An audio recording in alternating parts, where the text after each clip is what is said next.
Gente, a ideia realmente é trazer alguns mecanismos já existentes. Então, existem acordos, normas, regulamentos. É importante a gente saber, né? E vocês, guerreiros que estão aqui até essa hora, eu realmente fico à disposição depois, as apresentações estarão disponíveis. Eu sei que é difícil guardar tudo. Depois vamos falar um pouquinho do processo de geração do crédito de carbono, e aí um convite a entendermos qual é a nossa pegada individual. Até na palestra anterior foi falado isso, uma startup pode fazer o seu inventário de emissão de gases de efeito estufa, uma empresa pequena, média, grande, e nós individualmente. Né? Então, é importante que a gente faça uma reflexão, e eu vou convidá-los a essa reflexão. Pode passar, Dilton. Falando aí de acordos, normas e regulamentos. Mais um. Aqui, vamos começar pelo famoso Protocolo de Quioto. Então, o importante aqui é lembrar que, lá em 97, foi estabelecido um acordo na reunião da ONU, e onde os países do anexo 1, esses países que o Adilton comentou, do hemisfério norte, tinham metas de redução de emissão dos seus gases de efeito estufa, e nós, países em desenvolvimento, poderíamos gerar esses créditos para compensar as emissões dos países do hemisfério norte. Bom, nós, consultores, né, aqui denuncia a idade, porque não tem jeito, trabalhamos muito afinco para projetos de descarbonização, né, que gerassem créditos de carbono para vender para esses países desenvolvidos. E o mercado de carbono não aconteceu da maneira que nós imaginávamos. Aí, em 2015, pode ir para a próxima, veio o Acordo de Paris. Aqui, já todos os países presentes assumiram metas. Né? E o importante é essa parte aqui à direita, gente, mostrando o Brasil assumiu uma meta de redução até 2025. Gente, nós estamos quase em 2023. E, infelizmente, as coisas não aconteceram. E, se nós todos não nos mexermos, não vai acontecer. Metas... Opa, volta. E metas de acordo com a Agenda 2030 e com a Agenda 2050. Pode passar. Legislação. Aqui não tem como não citar o Decreto 11.075, que saiu agora, em maio deste ano, criando o mercado de carbono no Brasil. O decreto não criou, ele foi um chacoalhão, né? Ele realmente trouxe para a reflexão, chamou todos os setores, estabeleceu um prazo de 180 dias para os setores estabelecerem as suas próprias metas. Tem uma oportunidade aí para os setores se organizarem e trazendo as suas próprias metas, porque, caso contrário, é top-down, né? Não tem jeito. A chance foi dada. Se não houver organização, vai acontecer de qualquer forma. Né? Eles já sinalizaram que esse prazo está quase expirando e, provavelmente, eles vão prorrogar mais 180 dias, e aí é top-down. Mas as coisas estão evoluindo. O próximo slide, a gente fala da Lei de Pagamentos por Serviços Ambientais. Aqui também, gente, super interessante.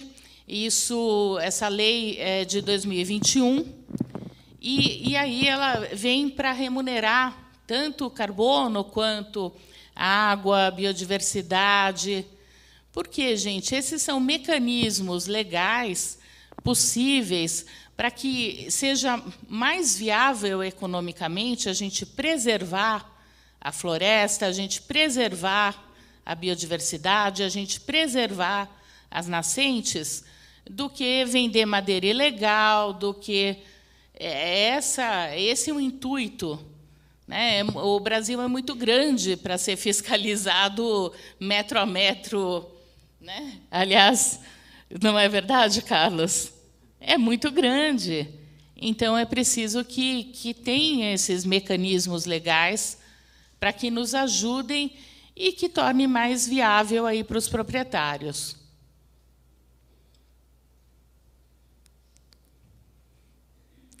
Então, nada é tão... tudo é possível. Esse slide, gente, é para mostrar a geração do crédito de carbono.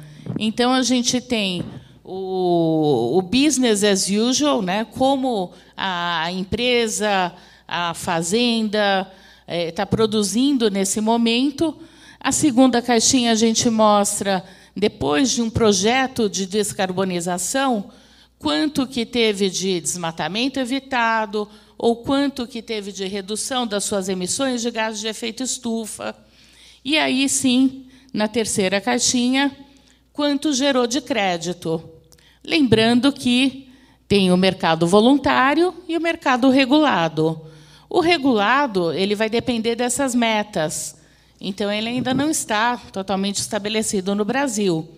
Mas, na Europa, por exemplo, eles já têm metas de redução, e nós podemos gerar no voluntário e vender para o mercado europeu, por exemplo.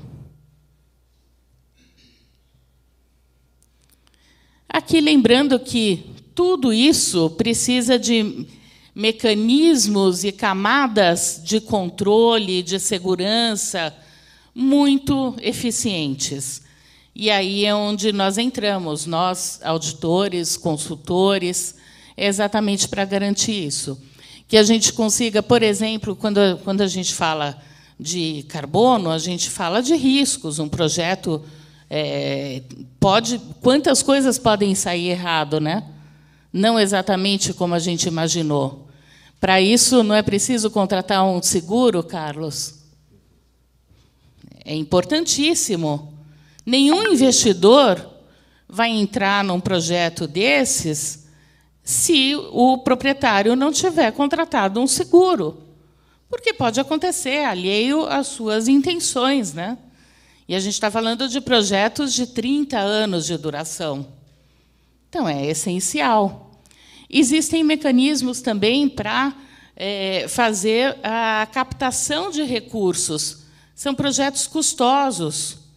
Então, hoje existem títulos verdes, como Green Bonds, Social Bonds.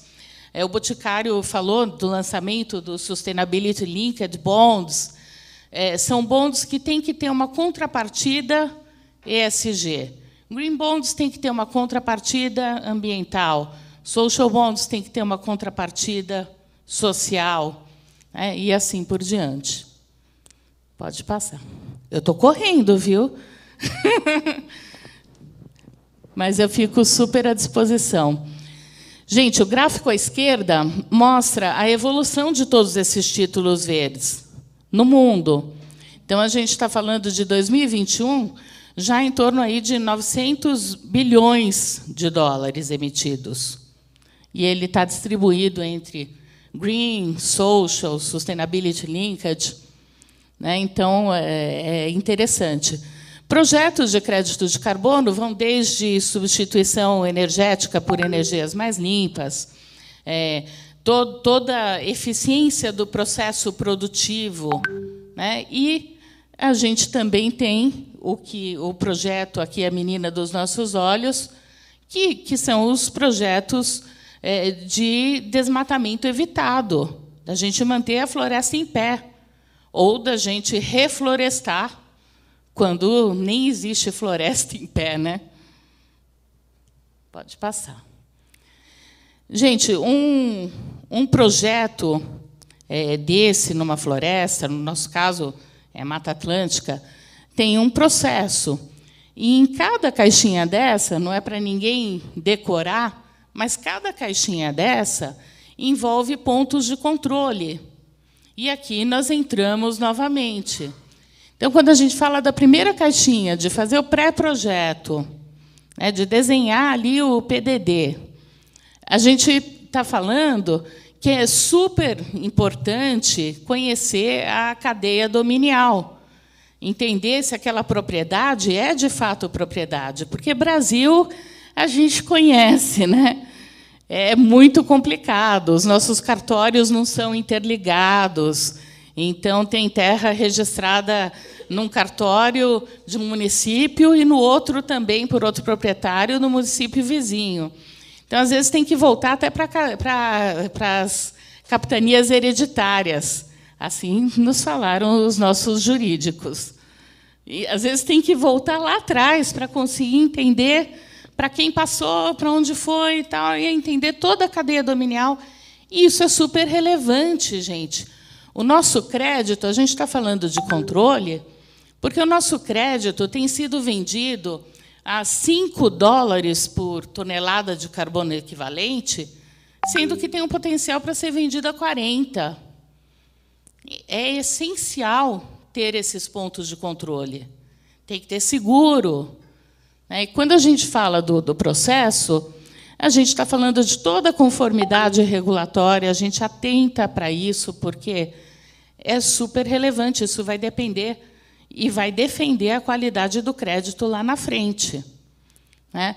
A gente faz toda a parte de PMO, toda a parte de gestão do projeto, acompanha, para não acontecer o que está acontecendo com a nossa descarbonização, que estamos quase em 2023, e vai ser praticamente impossível atingir a meta de 37% de redução dos nossos gases de efeito estufa. Por quê? Porque é preciso estabelecer essas metas ano a ano e acompanhar. Um projeto de geração de crédito de carbono, a mesma coisa. São 30 anos, pessoal. Então, a gente tem que acompanhar. Né? Pode passar. E aí, todo mundo pronto para calcular a sua pegada? Vamos lá? Esse aqui é um convite mesmo para uma reflexão. E nós vamos fazer rapidinho, tá bom? Peguem as calculadoras, por favor, dos seus celulares. 1 minuto para todo mundo pegar e entrar na calculadora. E vocês não vão fazer? Ah! Não, estou tentando entender aqui. Será que eu deixo? Olha só, pessoal. A ideia é a gente entender, dentro das nossas atividades, consumo de materiais, consumo de energia, transporte, a gente entender qual é a nossa pegada em hectares, e a gente vai entender o porquê mais para frente. Então, pode passar para o próximo. Atentos, todos com as suas calculadoras. Vocês conseguem ler? Ou querem que eu leia? Ó, o primeiro, quantas pessoas moram em sua casa? Então, vocês vão escolher uma das alternativas e já vão somar a pontuação que está à direita. Segundo, qual o sistema de aquecimento de água da sua casa? A mesma coisa. Terceiro, quantas torneiras há na sua casa? Vou dar um tempinho maior pelo Ixi Maria.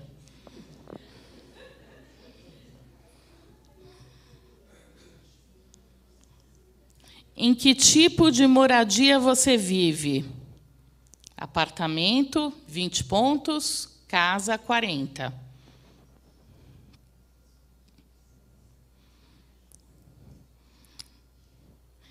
Quantas refeições de carne e peixe você come por semana? Eu queria ser super coerente, mas ainda não consegui chegar à vegana. ainda continuo tendo que reduzir a minha pegada. Quantas vezes por semana você come em casa? Todo mundo somou? Procura comprar alimentos produzidos localmente? Olha só, gente, cada pergunta tem uma intenção, né? Favorecendo a distribuição de renda, fornecedores locais. Pode passar para o próximo, Adildo.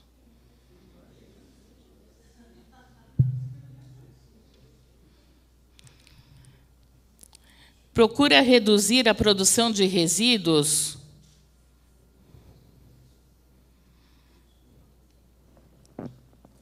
Pratica compostagem? Eu e a Júlia praticamos, né, Ju? A Júlia trabalha comigo. Se ela dissesse que não, ai, ai, ai, né? Ela é mais sustentável que eu, né, Ju?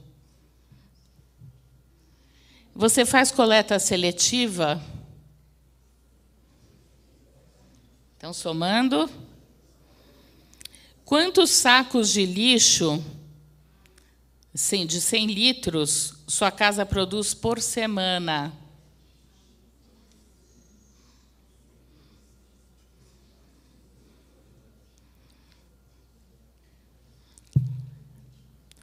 Quantas compras significativas você fez ano passado?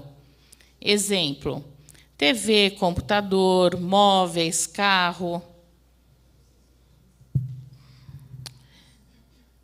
Costuma comprar produtos de baixo consumo de energia? Nós observamos isso na hora de comprar uma geladeira? Na hora de comprar um carro?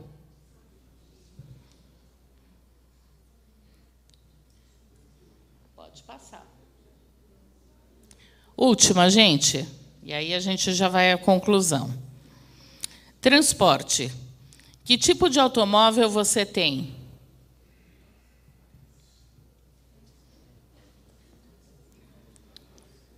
Como se desloca diariamente?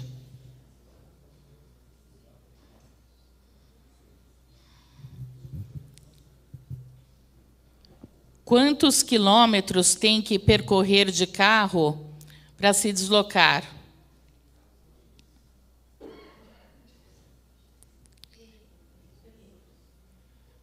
Estão acompanhando? É carro. É. É, avião também. Eu vou ter que compensar a minha vinda. E eu também não tenho avião.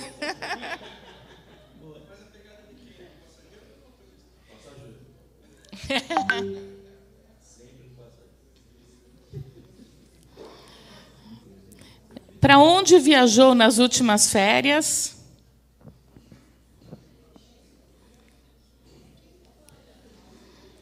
Em quantos finais de semana por ano você viaja de carro?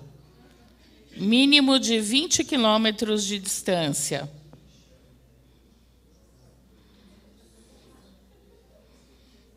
Todo mundo calculou? Fizeram a soma?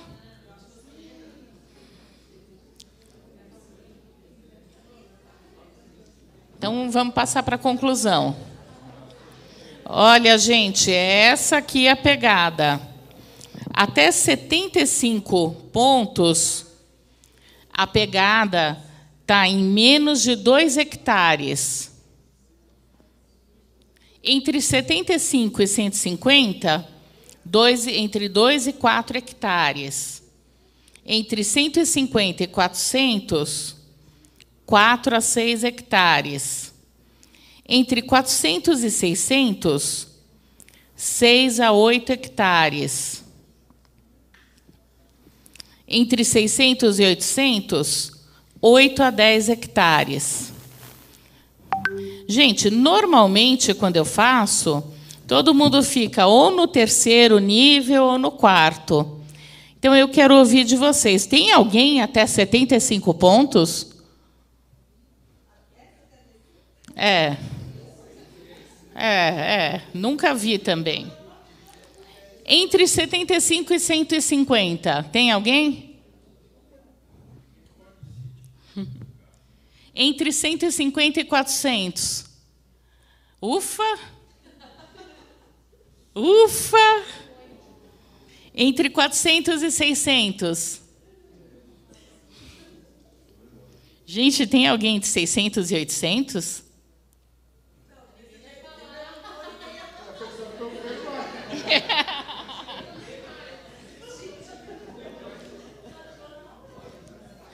Olha só, gente, olha que interessante. Se a gente extrapolar a pegada de vocês, então, a gente ficou ali entre 4 e 6, aproximadamente, a gente falou entre 4 e 6, a gente está falando se a gente extrapolar, se toda a população da Terra tivesse a mesma pegada de vocês, entre 4 e 6, precisariam de 2,7 planetas Terra. Nós temos só um, tá, pessoal? Já vai, estou terminando. Entre 6 e 8, que foi mais ou menos metade, não? Gente, precisa de 3,8 planetas Terra. Nós temos um. Próximo. É o último. Aqui, gente, olha só. A gente está falando do consumo médio de uma família americana, 5 planetas Terra. Consumo médio do Brasil, 3. A gente ficou ali, mas nós só temos um. E quem paga o preço? Uma Somália, por exemplo. Que, se a gente extrapolar a população... Então, era essa a nossa reflexão. Obrigada, Adilton. Desculpa me estender, mas é difícil.